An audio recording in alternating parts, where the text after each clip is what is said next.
नमस्कार दोस्तों, आप देख रहे हैं मेरा YouTube channel industrial plot on Yamuna express way. जैसा कि आप देख रहे हैं कि एनसीआर के इस शहर में प्रॉपर्टी खरीदने के लिए उतावले हो रहे हैं लोग, सैकड़ों किलोमीटर से आके खरीद रहे हैं प्रॉपर्टी। यह बात सच है क्योंकि यमुना प्राधिकरण अभी 2-3 गांव और ख़रीद रही है डेवलपमेंट के लिए, तो इसलिए ये पूरी खबर हॉट चलती रहती है। ये देखिए कि ग्रेटर नोएडा के दूसरे चरण में केवल बोर्ड बैठकों की मंजूरी मिली है। इसके बाद ज़मीन के रेट आसमान को छूने लगे हैं, जिसमें 40,000 हेक्टेयर ज़मीन को ग्रेटर नोएडा का नया इलाका बसेगा। वहाँ पे ज़मीन के रेट बढ़ने लगे हैं। ग्रेटर नोएडा के इस इलाके खरीदने के लिए सैकड़ों किलोमीटर से दूर से लोग आ रहे हैं। अब लोगों के पास पैसा इकट्ठा हो गया, वाइट का भी ब्लैक को भी पैसा तो लगाना ही है। तो उन्होंने लिखा कि बड़े बड़े कारोबारी के प्रतिनिधि प्रभावित गाँवों में पहुँचकर ज़मीन खरीदने की बात कर रहे हैं। दूसरी ओर लोगों ने यह जानकारी मिलते ही फार्म हाउस और वेयर हाउस बनाना शुरू कर दिया है। लोगों ने इस पर कब्जा करना भी शुरू कर दिया है।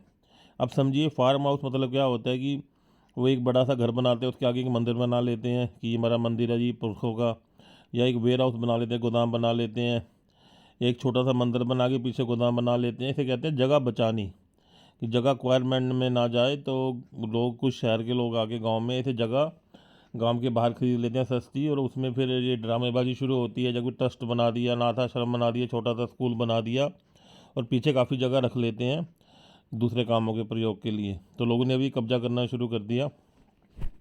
क्यों कब्जा करना शुरू कर दिया? कि जानकारी के मुताबिक मास्टर प्लान 2041 के तहत ग्रेटर नोएडा प्राधिकरण अपने क्षेत्र इलाके का विस्तार कर रही है। इसे ग्रेटर नोएडा का नया इलाका कहा जाएगा। इसका नाम होगा ग्रेटर नोएडा फेज़ 2।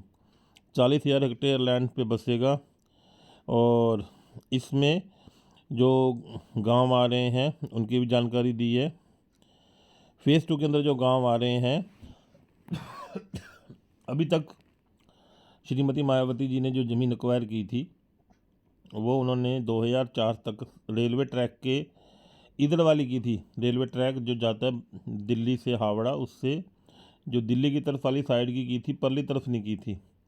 तो ये परली तरफ की, उसमें अभी अंसल का एक प्रोजेक्ट है, फ्लॉप प्रोजेक्ट बहुत बड़ा अंसल का है, वो 10-12 किलोमीटर में है, वो भी मैग्नापोलिस। तो ये मैग्नापोलिस वाली साइड पे ये गांव नहीं आएंगे। इसमें बड़ाकी, टठेरा, चठेरा, नई बस्ती, फूलपुर, गुलावटी, मुठियानी, किलौंदा, जारचा, हापुड़ के ज़िले दलौना तहसील के दर्जनों गांव शामिल होंगे। अब ये रेल ट्रैक के उधर का गेम शुरू हो गई है।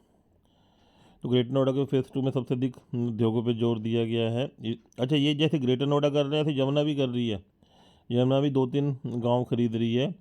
तो बड़ाकी के अंदर बड़ा रेलवे स्टेशन बनेगा, जंक्शन बनेगा, उस पर काम चल रहा है, और उनकी बाउंड्री हो गई है।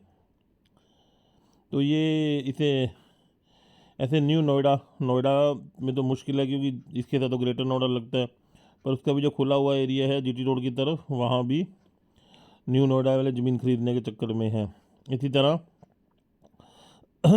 गौतम बुद्ध नगर तहसील दादरी के 20, बुलंदशहर ज़िले के और सिकंदराबाद के 67 गांव जोड़ के नया नोएडा बसाया जाएगा।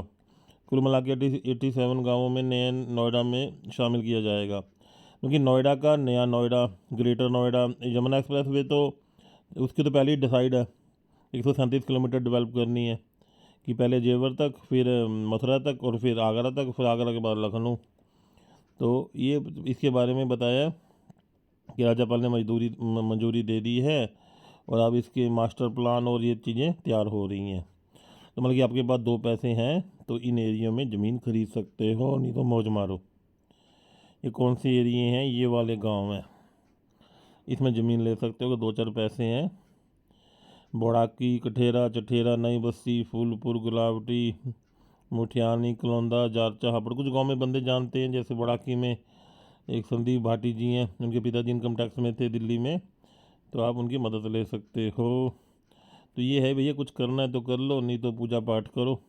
70-80 साल हो गए तो कुछ नहीं कर सकते, अगर जवान हो तो कर लो, नहीं तो जय श्री राम। मेरा नाम शशिभूषण गर्ग है। मेरा फ़ोन नंबर 98737086 है।